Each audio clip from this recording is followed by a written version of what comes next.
ఏ అక్క పెళ్ళి చేసుకుంటుందంట.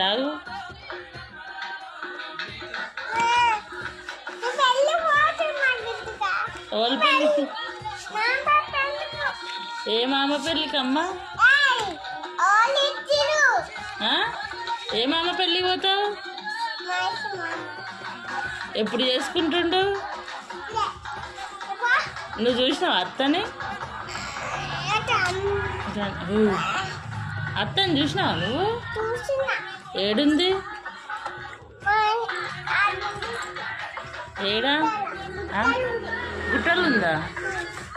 ఏం చేస్తుంది?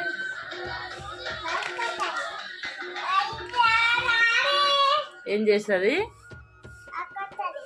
ఆడుకుంటుందా? ఏం ఆట ఆడుకుంటుంది? నిన్ను తీసుకోవేయండి ఆమెకాడికి కన్నీ? ఓ కన్నీ ఆమెకాడికి నిన్ను తీసుకోవేయండా?